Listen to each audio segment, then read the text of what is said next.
Hey everybody, it's Syntegrator, and I got a Little Phatty keyboard here, and it's very, very nice, very, very new, very beautiful, except it has one problem: yellow keys. Can you see that? Now, I have not seen this in all of my experience, and that UV light would have turned keys like this, so yellow. And I think this is a mistaken formulation in the plastic of these keys that is so susceptible to UV light that it goes yellow like this. And take a look here. There's discoloration on these wheels as well. So not a good thing. Now, the replacement keybed assembly is about $100, and these wheels replacement, there'd be some other money down. So I'm thinking, okay, as much as I don't want to do this, I'm going to fire up the Retr0bright machine, and I'm going to pull these keys, and we're going to take them for a Retr0bright ride and see if we can restore them to the white color they belong to. And follow along with me. Alright, there's the front panel, and the front panel is removed from the chassis, and that was just a bolt here and a bolt here, and a bolt here and a bolt here. They came out, and then this guy swung up and then slid out. And then of course there were ribbon connectors to connect.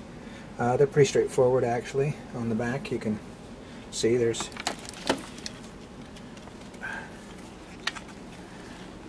obvious places where they go.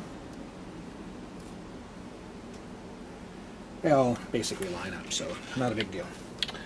And the keybed was held in place by an entire array of bolts. 1, 2, 3, 4, 5, 6, 7, 8 down there in the bottom of the case. And the keybed itself is a very plasticky, dare I say, reminiscent of toy-like construction, although it does have a steel bed, so it's not as bad as like some of the modern affordable keyboards I've seen. I won't say any names. And it uses these springs in the back which you have to remove, and then after you've removed them you have to rock the keys free of a clip here, and then they come out. And let's go have a look at these guys, and you see just how yellow they are.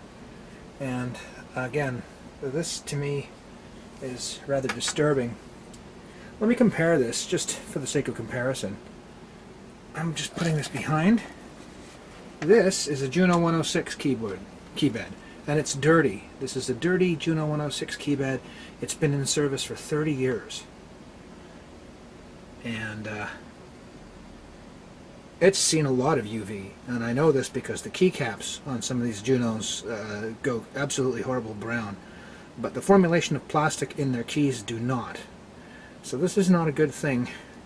If you have a Little Phatty, and probably, dare I say, other affordable Moog like the Sub 37 and the Sub Phatty, keep them out of sunlight. And if you go do outdoor shows, try and get some canopy over your keyboard, because just an hour in the hot, bright sunlight you won't see it right away. When I bought this keyboard, I didn't see this effect. They didn't look yellow, and in fact I put this guy in storage for the better part of a year and a half, and that's when I took it out and saw how yellow these guys had become while they were under the cover of the box. So anyway, these guys are total candidates for the Retr0bright. Now the next thing I want to do is I want to get these wheels out, and again I can tell the difference. I can see that band of yellow, and it corresponds to the position these wheels were in, and the sunlight was shining down like this on them. And again, the front panel and the front panel buttons, nothing like this got affected. But, and the black, you can't really tell if it's gone yellowy or not because it's black. These guys though, you can tell. That bugs me. So we're going to try and Retr0bright these also. So I got to get this module out. It's held in place by 1, 2, 3, 4 small screws, and they're coming out next. Well, to get the bend wheel and mod wheel out, the best thing to do would be to take out these two screws here, and then slide this out on the shaft, and then take these two screws out here, and slide this out on the shaft, and see if maybe we can keep the potentiometers mounted where they are. I'll try that and see if I can get away with it. It was a bit tricky. There's some hot glued LEDs in here, and you got to work around them very carefully. But I got these pieces off. This one I was able to just mostly loosen it, but not all the way. But these had to come out as well.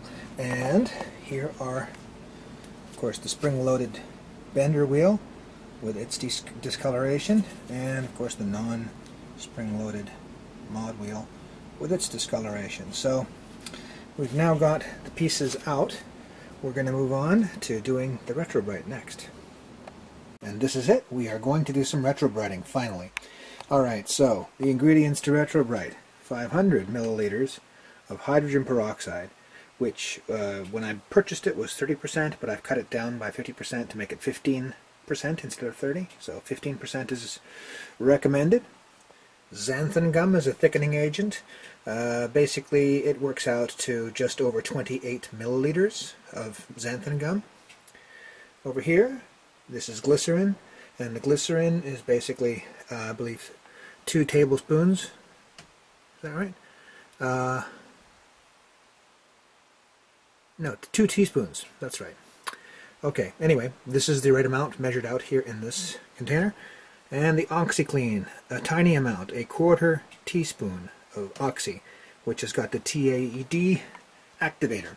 And here I've got hot water in this insulated thermal carafe as a way of mixing this before I put it in the mixture. And of course we have a disused, was going to go out into the bin mixer that's no longer in use in the kitchen, so it's now a workshop mixer. Now, I've seen guys on YouTube use just a simple bucket and a paint mixer with a drill attachment, and I think that that's a very clever idea. If you don't have basically an unloved mixer handy, or an unloved blender handy, then a paint mixer would be a good alternative. Alright, so that is basically all this. We're going to mix it all up shortly, but before I even get my hands wet, I'm going to say a couple things. Peroxide, nasty stuff, dangerous. Spill it on you and you'll look like Sting. That says enough right there. No, but bottom line is, it's not just for dyeing hair. It also eats away at skin and clothing, and it's nasty. You might look more like Darkman than Sting. So, and if you don't know who Darkman is, don't worry about it. Eye protection, hand protection, just because. And I've got some measuring cups here, which I don't need. And I'm just going to go over here to, I have an iPad on a stand here. And when we do the Retr0bright process, it's you mix all of it up, then you paint it onto the plastic that you want to de-yellow, and then, and this is the important thing, you need a source of UV in the right wavelength in order to be able to kick off the process. So, as it turns out, if you go along and take a look at the Retr0bright forums, Merlin the Wizard, along with Tezza and everybody else, basically come in and say you need a source of 320 nanometer UV light. That's what you need. And here is a Retr0bright post, which is here, and we can get that off of the camera. And I actually contributed to it. And they were talking about a Retr0glow light bulb, and I went and found the guide. And according to the guide, I found a bulb, the Retr0glow 10.0, which has a almost 40% relative spectral power at 320 nanometers. So if you have a 26 watt bulb, that's around 10 watts of bromine shaking power, and bromine is what is going to be affected when you do this. So this is actually the chart for this bulb. As you can see, it's a compact fluorescent, and right here around the 320 nanometers, right around there, it's close to 40% relative spectral power, which means you take your 26 watts and da-da-da-da.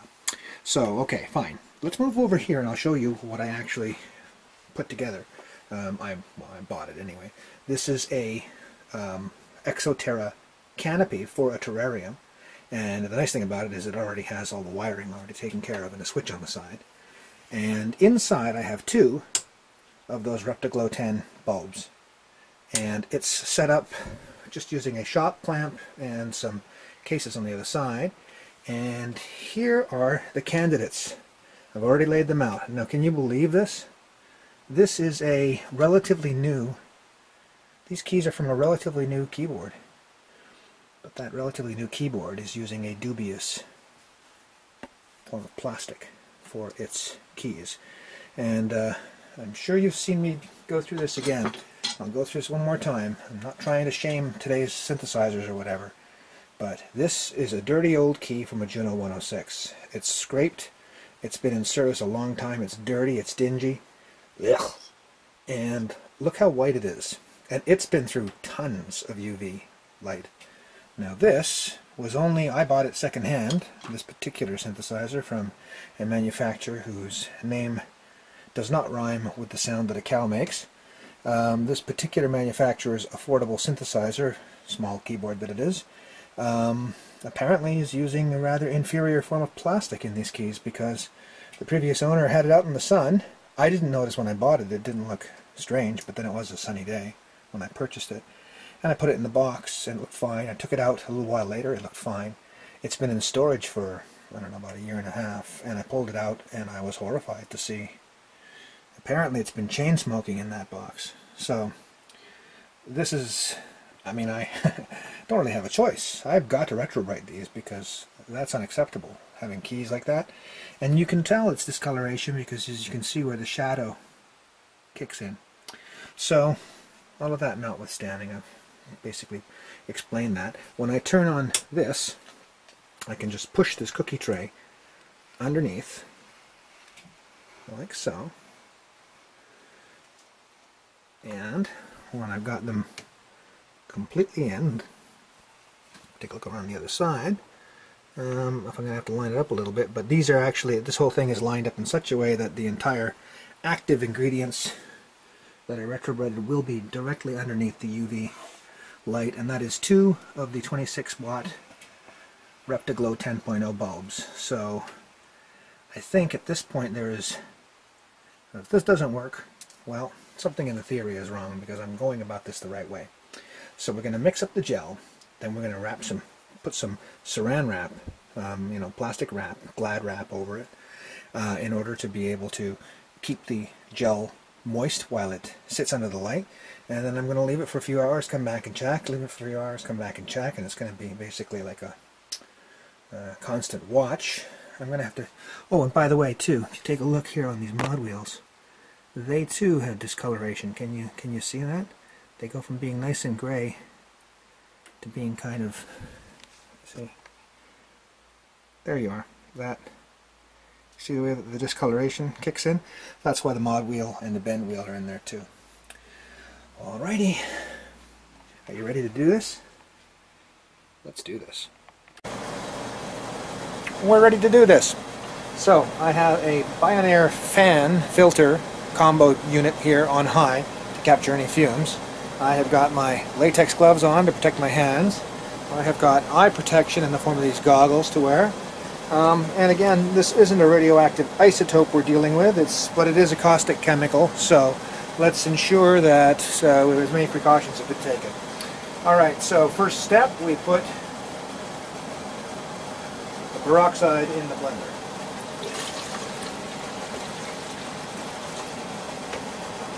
Okay, positive number 1, no leaking from the blender. That's good.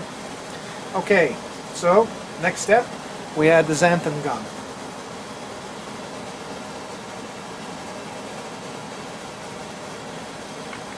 And we blend.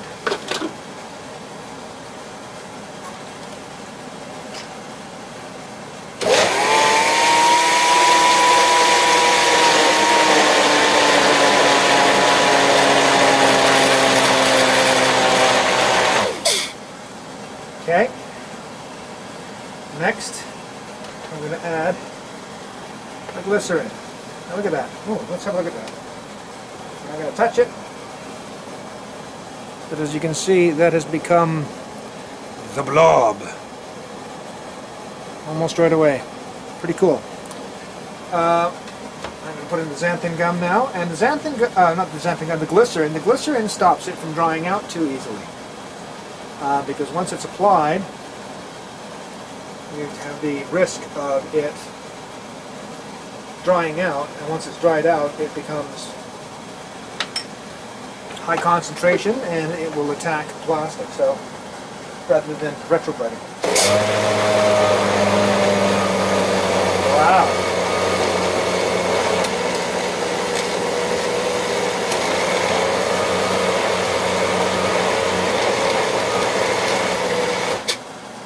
Try this on high.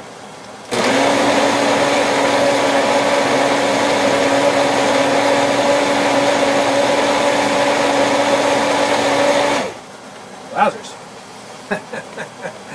Okay. It really is the blob. Let's have a look here. Oh yeah, this stuff is really high viscosity. Really high viscosity at this point. Look at that. See that? It's glop. Okay. I am going to have to assume that this is an adequate mix job as far as that's concerned, but of course it's not ready yet for it needs to be activated. Wow. I can see it's going to need some hot water too. So that's actually good. We're going to reduce its thickness a little bit with the next step. Let's get a towel here.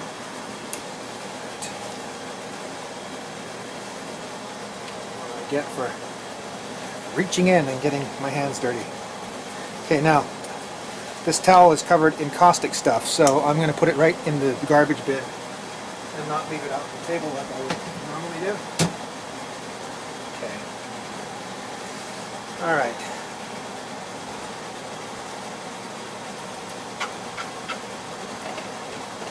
This is the hot water I told you about. I'm going to mix it in with this OxyClean stain remover in order to give it some extra liquidity. A little stir stick here.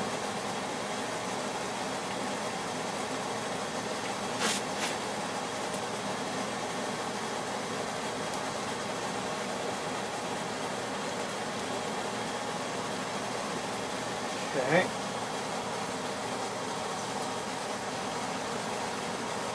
I think I may have too much xanthan gum for my own good. Alright, this is in there. Let's see if we can...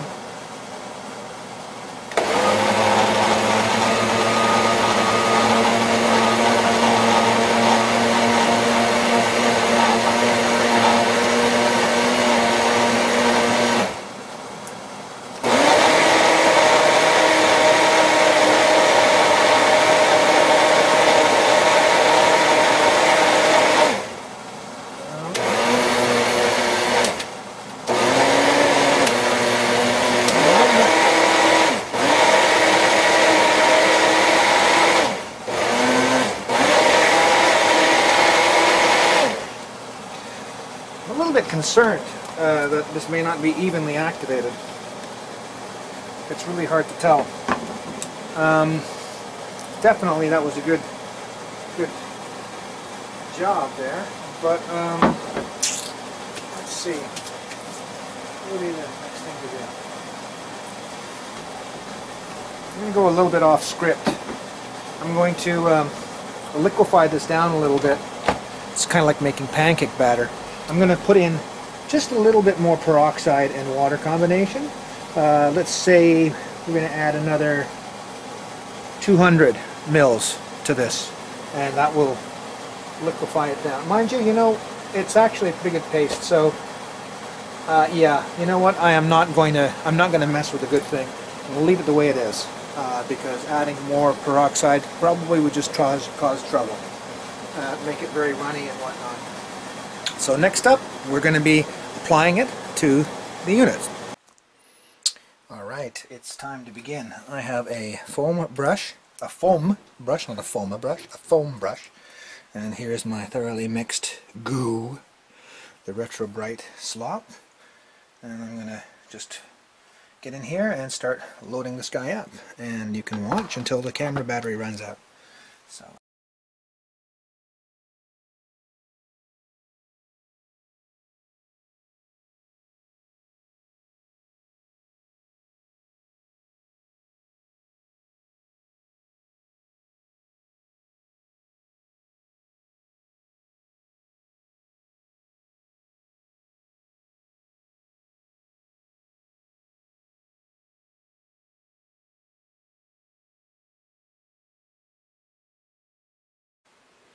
Alright, here is all of the goo coated keys, and as you can see, that's pretty thick stuff, and I managed to basically make sure that everywhere along the length of the keys there is some coverage. And what I'm going to do now is I'm going to grab some of this here Glad wrap and wrap it down to seal it in so that it doesn't dry out a little bit, and then we're going to push it in underneath the light.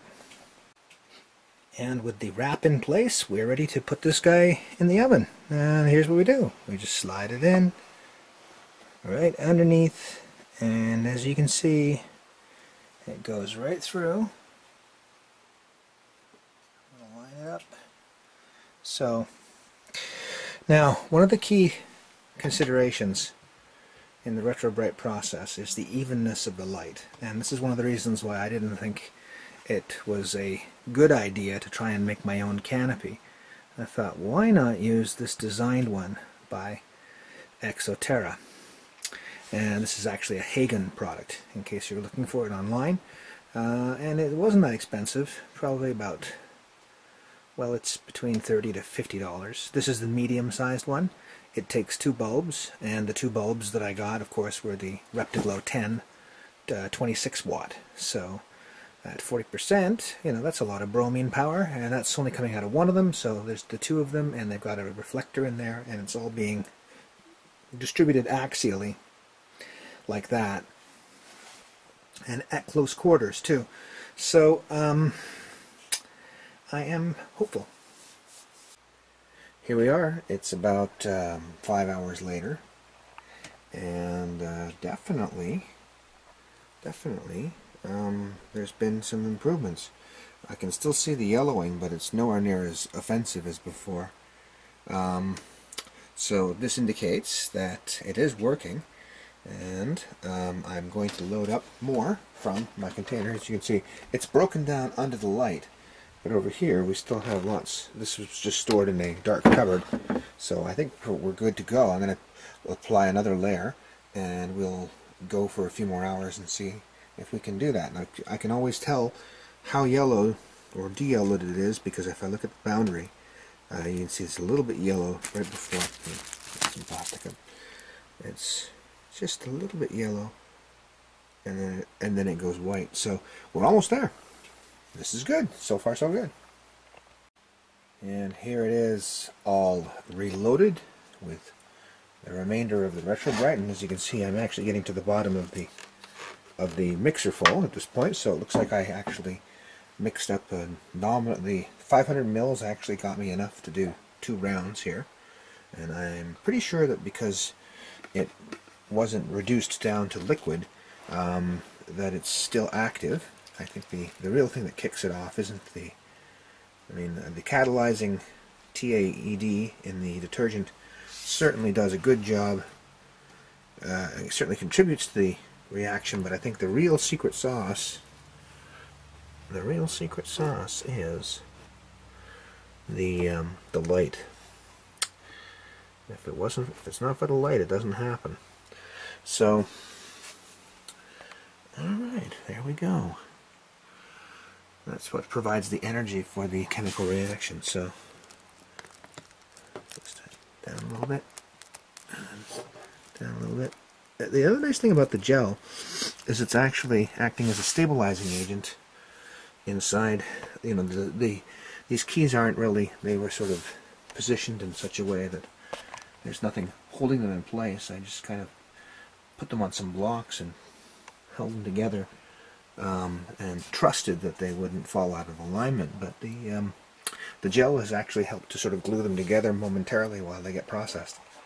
So there we go. I'm going to set it up for another few hours and just keep checking back every couple of hours, and we'll see how it goes. And it's another 4 hours later, and these are looking good, but I am noticing that these keys back here are a bit more yellow because they were not getting the same amount of light.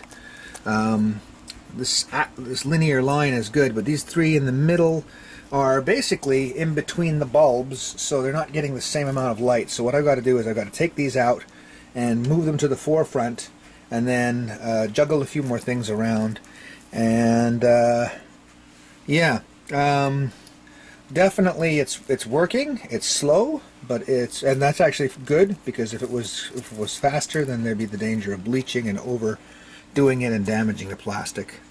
So we definitely don't want that. But it's looking good. I can still see a slight difference between the yellow and the non-yellow, but it's nowhere near as bad as it was before. So I'll get this plastic off, I'll do some reorganizing, and I will apply what's left of the Retr0bright, and we'll go from there. Well, here we are at the end of another 3-4 hours worth of processing. And yeah, they're looking actually alright. We're almost there. Since I don't seem to be seeing any modeling or problems, I'm going to mix up a half batch of Retr0bright, apply it, and then we'll proceed along for another session. And this time I'm going to do it with it rotated the other way around, as if to sort of even out the fact that these are slanted, so having the energy distributed at a different angle would be good. Now we're ready to mix up a half-size batch. So I've only got 250 mils worth of 15% peroxide, and I've got my vent on in order to capture any fumes or anything like that.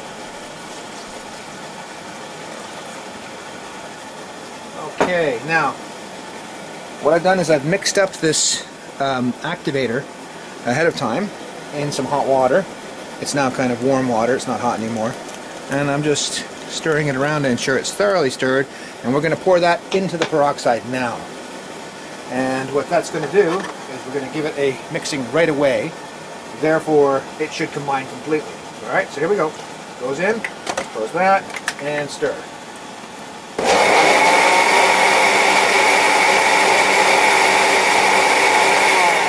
Okay, that's thoroughly happening. I'm going to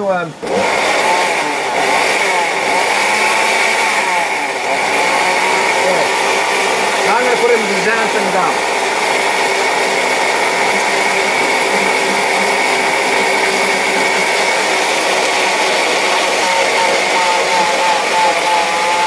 And of course,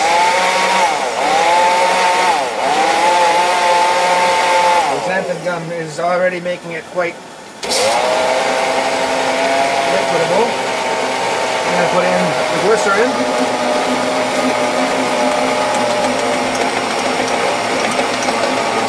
That motor's having some issues now.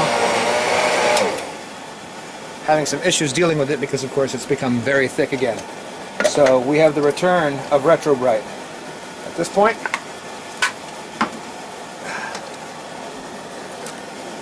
thoroughly mixed, gloppy Retr0bright. Just what we wanted. And so now we're going to go over and apply it. Alright, there's the quick heads up, all covered up, ready to be covered in plastic. So I have them out, and I dried them off, and here they are in better light conditions. And the tray's been emptied and drained, and I was going to say good enough, close enough for rock and roll, but you can still see a subtle difference. You see that? There's just, they go from totally white to yellow off-white, which is good. It no longer looks like horrible cigarette smoke stain, yellowy brown. But here's what I'm going to do. I've already run, I did that one, basically 2 batches. Let's talk about batches. Let's say a batch is half of what the recipe makes. Okay? I basically run 3 of those. So 3 sessions of slathering on basically what is a quarter of the recipe in foam on these guys, putting them down under the lamp and leaving them for about 4 hours or so. My rule of thumb is when the foam is broken down and drained off, and you can just see them under the plastic wrap with nothing on them, then we're done, we've got to start over. So I did that 3 times. Each time leaving it to percolate under the light for about 4 hours. So I'm thinking at this point I'm going to do 1 more and I'm going to call it.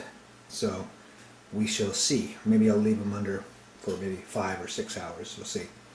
So it's time to go down and mix up another batch and lay it on. We'll be right back.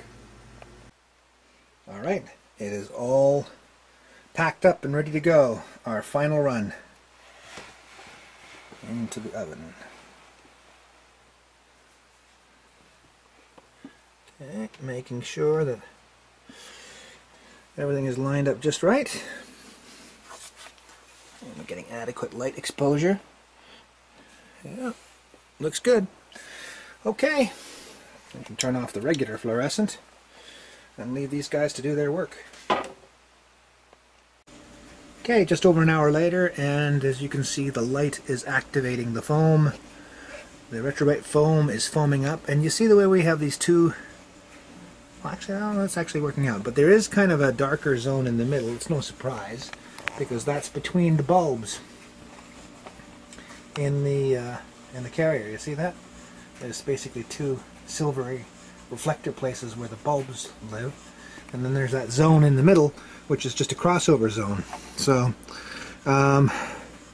what will probably end up happening is when I come to check this, I'll see that this side over here is all flat, and this side over here is flat, and this side will still be bulgy, in which case I'll move things around, rotate it a bit, and see about getting that middle a little bit more additional coverage.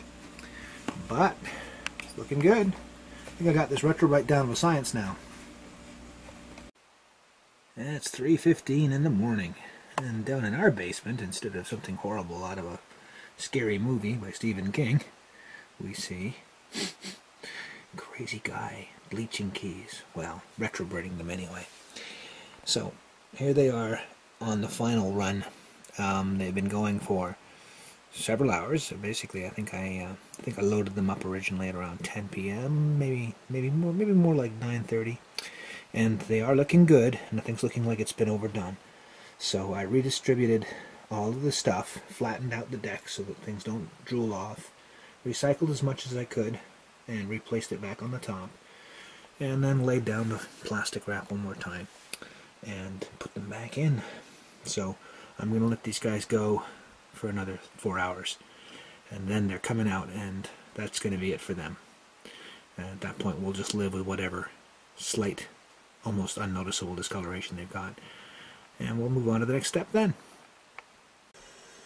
It's 7:45 in the morning, and there we go. This process has terminated. Well, mostly. As before, the guys in the middle, always wear your gloves. If you don't like having sort of stinging fingertips with white patches on them, you always wear your gloves. Okay? Alright, see, always wear the glove. And there it goes. So we don't have any casualties in terms of the Retr0bright harming anything, and I'm looking at, I'm having a hard time seeing the changeover point from what was yellowed and what isn't now. Yeah, it looks very good. It's looks very good.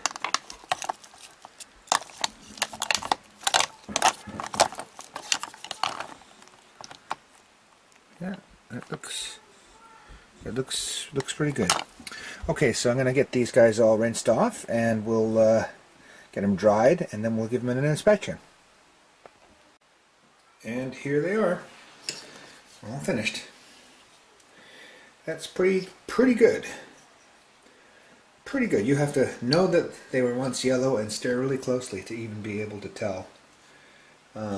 So that's excellent. Now, because we know these are susceptible to UV damage, we're going to give them a coating of Armor All Protectant, which is UV and oxidization protection, and then give them a nice polish and put them over here, and then they'll be reinstalled into the keybed. Here's our reassembled, armor-alled, retro-brighted keyboard. Not bad. Yeah, this is what we call a keybed assembly. And this keybed assembly is looking pretty good. Yeah. It's a lot of time to do this, but a bit of learning and all. But very good. Yeah, very good. Let's get it back inside the synth. Oh wait, I know what we got to do next. I have to reassemble these bender wheels. But let's have a look at those. Not bad, huh? Yep, not bad at all. And here it is, reassembled, looking gorgeous. Not bad. I think Retr0bright works. And again, we coated all of these action surfaces with Armorall in order to be able to make them more UV resistant in the future. So there you have it. This is Syntegrator, signing off.